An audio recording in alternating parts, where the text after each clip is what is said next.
Hello friends, welcome back to this JC Ecosystema channel. We're going to talk about solar injectors to the 220 volts line. In this case, this is a basic injector that we're going to put on this end.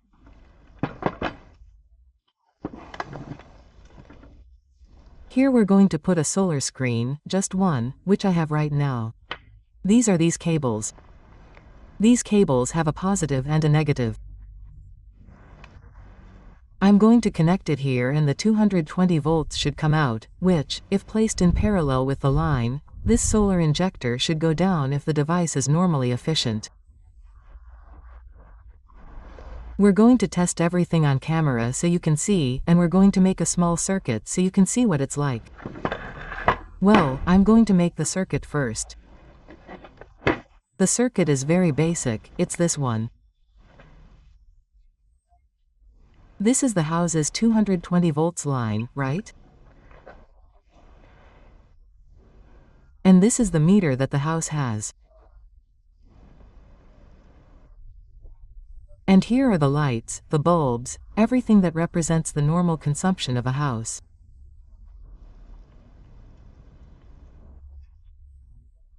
So, this is the meter that is placed in the watt meter that we have in all the houses, and here it has the 220 input, which is the street line, line 1, line 2. Well, if I want to inject solar energy, this is alternating current and I have alternating current output.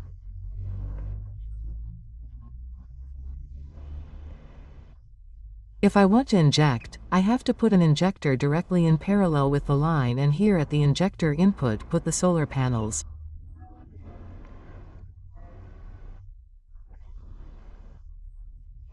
The sun comes here and I put the two connections of the solar panel directly, a positive which is this, and a negative. This is a continuous quotient and the output will be alternating quotient. Why? Because to add two currents, they both have to be alternating and in phase. This device does all that. Finding the phase means that it has to go harmoniously in rhythm with respect to when this is positive. It also has to inject positive. The device does all that. Now you are going to see how it starts to find the phase and connects. It is like riding on the original phase. It rides, it can't go against it because otherwise a short circuit would occur. This alternating current injector is a very special injector that takes direct current from a group of screens which are the sun. This is the sun. It receives the screens and produces 39 volts. A 24 screen is close to 39 volts. Now we're going to see it. And here it raises it to 220 of alternating current. Well, that's what I'm going to do here in physical form. This is the inverter. This inverter works between 10 volts and 50 V. That means that the transition is variable. Why? Because the solar panel has variable current, but here it has an MPPT system that raises the voltage of the screen and tries to keep it always stable. Although the solar energy is variable, it tries to keep it stable and injects 220 current. Well, how are we going to test it? The first thing we're going to do is measure the voltage on the screens. Here I have the tester for 200 volts of direct current. There it is marking 0. These two cables, if you see them, come from the ceiling. That's why I'm here directly outside. I've connected it to a single screen. It comes from the screen that you just saw. I'm going to measure the current that a single 300W plate is producing. 38.5 volume. This is the current that comes from the screen. It's direct current. 38.5 volume. Quite stable and the sun is not very strong. I'm going to make a short circuit so that you can see some spark here. I do it continuously so that you can see it. I don't know if you want me to bring it closer. Let's see. Well, that current that you saw will be 3 or 4 amps. I don't really know how many there are at the moment, but it's 39 volume because the plate is 24, but since it's unloaded, that is, without load, without 38.5. Well, I'm going to connect it. This device supports up to 50 versus, let's see which is the positive. Don't get it wrong. Blue is positive. I'll put it on positive. Of course, don't get it wrong because this equipment burns out immediately. I'm going to put negative, negative, and positive. Right now the equipment is powered by solar energy.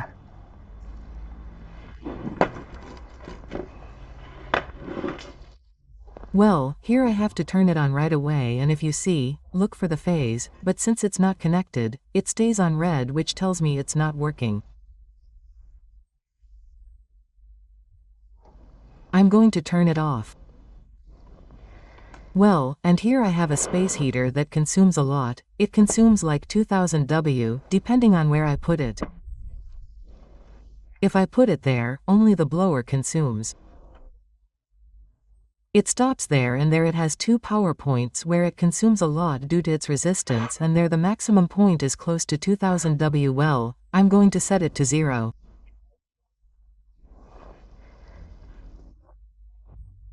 This cable that you see here, this is the line that I'm going to plug into a long one that I have right now.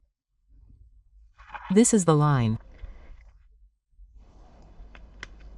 I plug in the line and let the heater run exactly parallel to the line. Look, these two are the line. One cable goes in from the heater and the other. I'm going to start it up. There it is, fusing the heater with the line.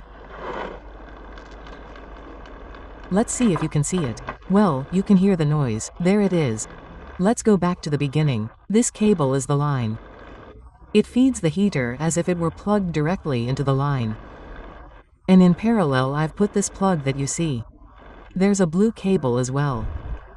And I've made this one with a balloon so I can put the current clamp. I'm going to turn this off and plug it into the equipment. Let's see what happens. Here it has 2 lights, one red and one green. First I'm going to make the line work as if it were an appliance installed in a house. I'm going to make it work. There it is consuming energy. This is an alternating current clamp. I'm going to put it on the line. If we look, it is consuming 3.5 amps. 3.5 amps at the moment. Well, I am going to inject current in parallel to the line and the amperage should go down. Why? Because something has to be coming in from the solar energy. What is going to happen?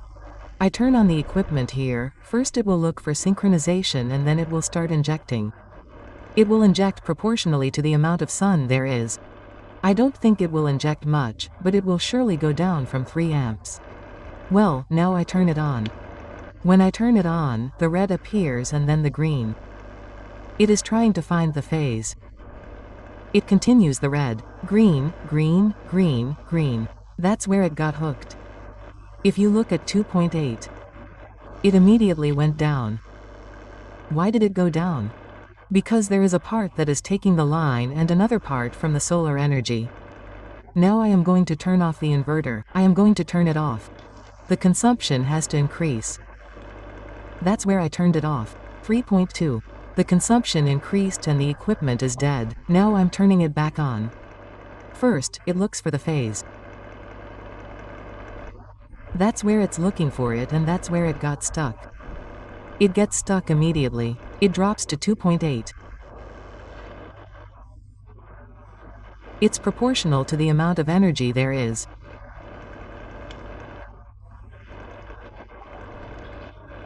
Now we're going to do a little calculation and determine what's happening.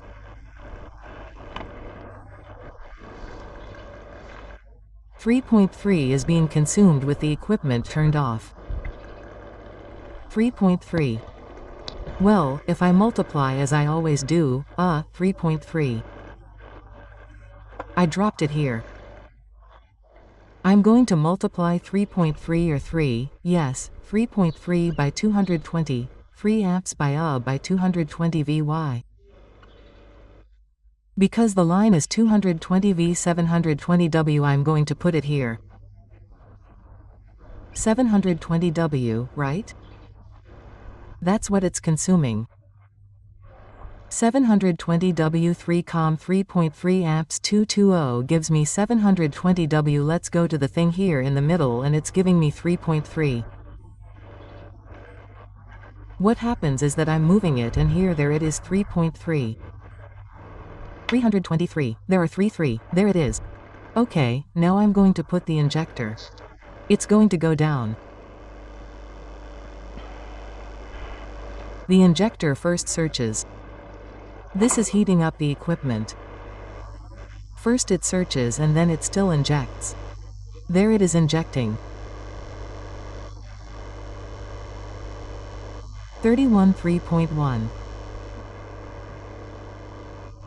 There it is injecting, 3.0. It keeps injecting. That's related to the amount of sun there is. If the sun is stronger, it's going to go down even more. If so, let's go to 3. How much did it go down? Very little. It's gone down to 300. 25. 25. Let's see, I can't see well from here, that's why I can't rate it well. 2.5, 2.4. It keeps going down because the sun is moving a little cloudy. 2.4, and that makes it inject more or less. Well, let's do 2.5. Now I'm going to know how many watts it's injecting into me. 2.5 times 220 will give me the watts I'm injecting now, which is equal to 550 watts.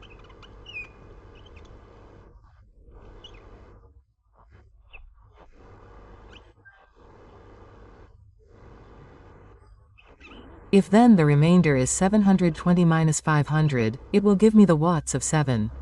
I'm injecting 170 W, that means that I'm getting 170 W from the sun.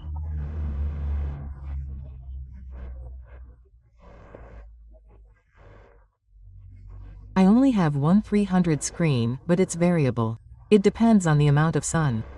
Friends, that's all. I'll show you how to inject with solar energy and the calculations. Until next time, and let's continue enjoying this channel.